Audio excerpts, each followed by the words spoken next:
안녕하십니까. 조선대학교 정은조입니다.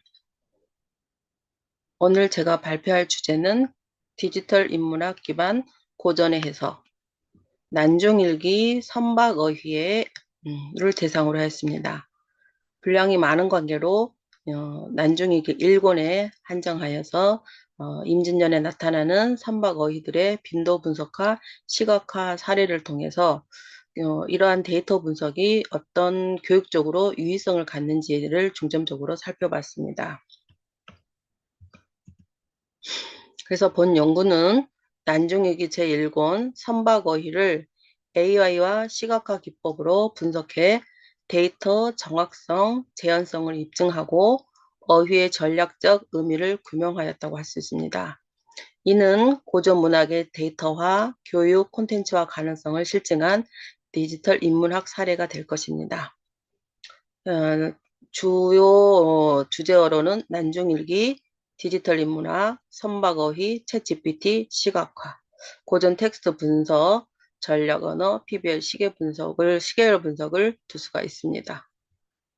이러한 내용을 발표를 하는 목차는 순서는요, 연구 배경 및 목적, 연구 질문, 분석 대상 및 범위, 연구 방법론, 분석 단계, 이 5가지 순서에 이어서 시각화 결과, 주요 발견, 연구를 하면서 나타나는 어떤 특이점이라든지 이런 것을 주로 요약해서 말씀드리겠습니다. 교육적, 학술적 시사점, 그리고 연구의 결론, 그 다음에 향후 연구 확장해야 될 분야 등을 요약해서 발표하겠습니다.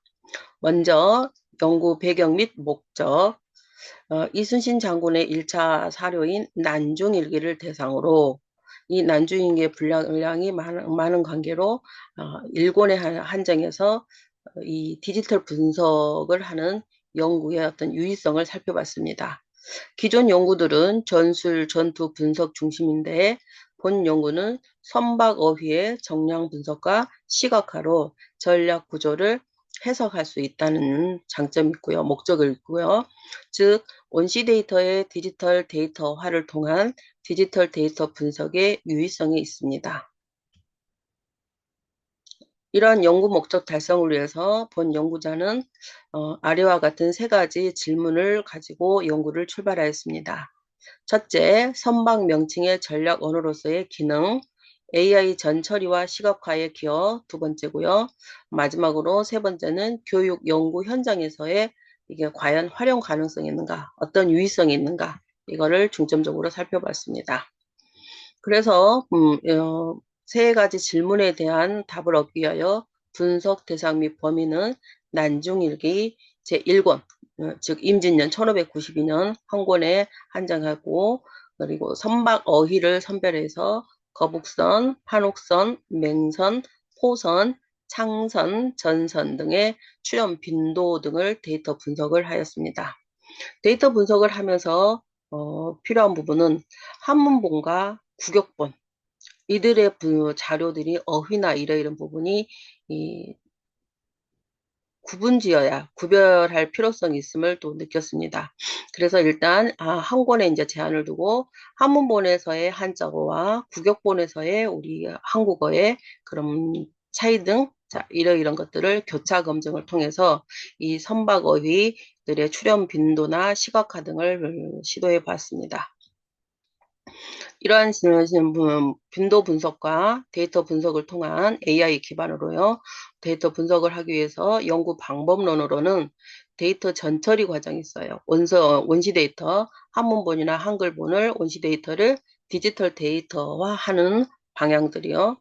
그리고 데이터 추출은 이제 AI를 기반으로 해서 선박 명칭 날짜 등을 자동 추출화 과정을 거쳤고요. 데이터 처리 과정은 파이썬이나 엑셀 파일을 동원해서 데이터를 정리하였고요.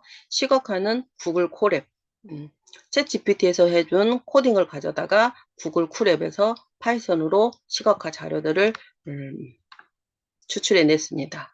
검증은 AI 결과와 수기 집계 비교, 실제 이 임진년 한 권에 대해서 직접 한 제 결과표와 이 AI가 분석한 그 결과표를 분석을 했는데 그 결과 분석해 본 결과 정확도는 100%였습니다. 나머지 난중일기에 대해서도 지속적으로 연구가 이어져서 수기 검색과 AI하고 해서 어떤 정확도 등을 다시 한번 검증할 필요성이 있다고 생각을 합니다.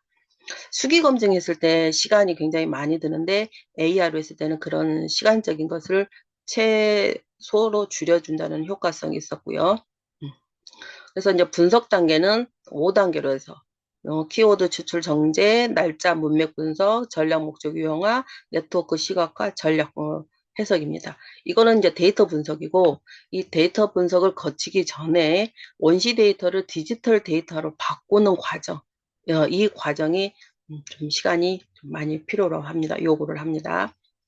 그래서 이 디지털 데이터한 자료를 가지고 AI를 동내고 또는 파이썬이나 이런 것을 활용해서 시각화 결과를 추출할 수가 있었는데요.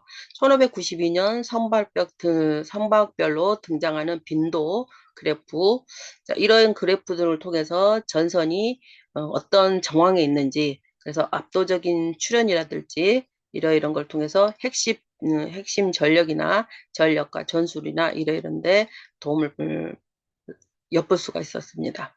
그리고 거북선, 판옥선을 통해서 전략 전환기에 집중적으로 등장했다라는 거. 거북선이 등장하는 전선, 판옥선이 출현하는 빈도, 그런 부분들요.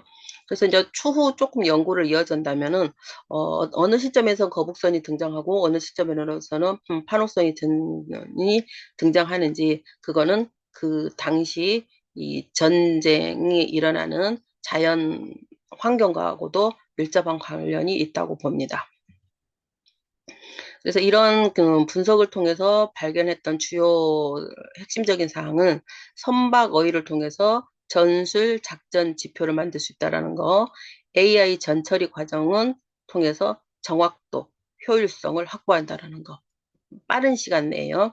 그다음에 시각화를 통해서 전략 흐름을 직관적으로 파악할 수 있다는 거. 그럼 이제 학생이 직접 본인이 이 고전을 갖다 하는데 어휘, 교수자가 정해준 그 어휘를 가지고 학생이 참여해서 본인이 데이터를 분석해내고 직접 함으로 인해서 난중일기라는 어려운 고전 문헌에 본인이 직접 다가갈 수 있는 계기가 됐다라는 거. 그래서 이 문제 해결 중심 수업을 충분히 진행할 수 있다는 점을 발견할 수 있었습니다. 그렇지만 원시 데이터에 디지털 데이터를 할 때 주의사항이 몇 가지 발견이 되었습니다. 먼저 7가지 사항이 있는데 첫 번째 사항은 데이터의 정확성인 확보가 중요합니다. OCR이나 AR 추출 시 오인식이나 누락 가능성이 있기 때문에 반드시 원본과 교차 검증이 필요합니다. 그래서 AI가 OCR로 불러온 자료일지라도 반드시 해석이나 확인 점검이 필요하다는 겁니다. 한문본이나 국역본이나 이런 자동 추출 과정에서 수기 검증이 필요하다는 부분이고요. 판본 버전 차이 관리입니다. 원문 출처별 내용 차이가 발생할 수 있으므로 판본 식별과 버전 기록이 필요합니다. 표준화 형식 적용 또한 필요합니다. 날짜, 단위, 표기법의 부르지를 통일하는 것이고 무엇보다 중요한 것은 내가 데이터를 검증하는 또 데이터를 생성하고 추출하는 일시 그리고 그 추출하는 방법 또 추출하는 책임자 등 메타 정보를 기록하고 저장하는 해둬야 될 필요성이 인식하게 되었습니다. 그다음에 개인정보 저작권 준수. 현대자료나 번역본은 저작권 및 개인정보 이슈 등이 있기 때문에 반드시 확인을 할 필요가 있고요. 불필요한 데이터 필터링이 분석 목적에 맞지 않는 그런 자료 것들은 토큰화를 통해서 제거를 할 필요성이 있고요. 인코딩 문자셋 문제가 있다라는 거. 특히 한자, 특수 문자가 깨짐이 있기 때문에 이런 인코딩이나 문자셋을 통해서 깨짐을 방지한다는 거. 이런 7가지의 주의사항을 발견할 수 있었습니다. 또 하나의 특이점은 역사 문헌의 언어 변이라는 겁니다. 고문, 한자, 엣, 한글 등 현대어와 다른 언어 형태의 어떤 변화 양상을 살펴볼 수 있었다는 점이요. 그래서 디지털 전환 시 해석 또는 전사 단계가 반드시 필요하다는 겁니다. 맥락의 중요성입니다. 단어 출현만으로 의미 해석이 곤란하기 때문에 문맥 정보 유지가 필수적인 사항입니다. 시계열 위치, 정보 결합의 가능성, 날짜, 지명, 데이터가 함께 기록되며 GIS 타임라인 분석이 가능하다는 겁니다. 다중 출처, 통합 시 불일치, 서로 다른 자료가 내용 표현 차이로 병합 규칙 설정이 필요합니다. 무엇보다도 AI 자동화 도구 활용성, 검증 과정이 필수 사항입니다. 그리고 교육 콘텐츠로 확정할 수 있다는 거. 예, 여기서 이제 제가 연구의 어떤 학술적으로 가치가 있었다고 보는 부분인데, 이 변환된 데이터는 분석이나 시각화나 이런 과정 등을 직접 교육 현장에 적용함으로써 교육 콘텐츠 제작에 재활용 가능성이 높다는 겁니다. 특히 PBL 수업에 이 난중일기 전략 흐름을 통한 데이터 분석 등이 활용도가 높다고 볼 수가 있습니다. 그래서 교육 학술적으로 시사한 점은 디지털 리터러시 교육 강화, 데이터 해석력이나 AI 활용 능력, 그런 역량을 강화할 수 있다는 점이고요. 두 번째로는 PBL 수업 모델을 통해서 전략의 시각화 과제를 해결할 수 있다는 점. 그래서 비판적 사고 능력이라든지 문제 해결 능력을 그런 역량 등을 강화할 수 있다는 거. 창의적인 사고력 또한 더불어서요. 그리고 또한 이러한 연구는 난중일기에 그치지 않고 고전 문헌에 즉 삼국사기나 삼국유사나 조선왕조실록 등의 적용이 가능할 뿐만 아니라 동서양의 모든 고전에도 이런 적용이 가능하다는 점입니다. 고전 텍스트 학습 효과와 교육적 유의성. 지금 AI가 교수 학습 현장에 수업 환경에 도입이 되고 적용이 되면서 많은 논란이 되는 부분이 바로 이런 교육적으로 어떤 유의성이 있는가 부분인데 저는 이런 교육적 유의성을 세 가지로 정리를 해봤습니다. 먼저 정적인 문헌을 동적 데이터로 전환해서 학습자가 직접 체험할 수 있다는 겁니다. 그래서 전략 어휘, 추출 시각화 이런 과정을 통해서 전략 흐름을 직관적으로 이해하면서 이런 고전 문헌에도 접근에 들어갈 수 있다는 거요. 비전공자 디지털 세대 접근성이 향상될 수 있다는 거. 데이터 기반 해석력을 훈련을 통해서 디지털 리터러시를 강화할 수 있다는 거예요. 패턴 발견 분석, 해석력, 비판적 사고력을 강화할 수 있다는 거. AI 전처리, 검증 경험, 디지털 리터러시를 향상할 수 있다는 겁니다. 끝으로 PBL과 연계해서 콘텐츠 설계를 할 수가 있다는 겁니다. 난중일기 전략 흐름 분석을 통한 문제 해결은 수업이 가능하다는 거, 삼국사기, 삼국유사, 조선왕조 등 다른 고전으로도 확장이 가능하다는 거, 범용적인 학습 템플릿, 국어, 역사, 디지털, 인문학적으로 융합이 가능하다는 거예요. 그래서 요즘 보편화되는 다학제적 교육이 가능하다는 점입니다. 결론적으로 본 연구는 고전 문헌을 데이터 기반으로 전략 정보 자원으로 재해석한다는 것이 가능하다는 것을 인지할 수가 있었고요. 또한 이런 기반 하에 후속 연구로는 전체 난중일기를 확장해서 연구를 지속할 수 있다는 거, 또 이 선박어휘뿐만 아니라 인명, 지명, 명령어, 분석 등으로 확대 해 나갈 수 있다는 점이요. 교사용 AI 템플릿 개발의 가능성 등을 엿볼 수가 있습니다. 요약 부분은 여기서 생략하도록 하겠습니다. 이상으로 발표를 마칩니다. 감사합니다.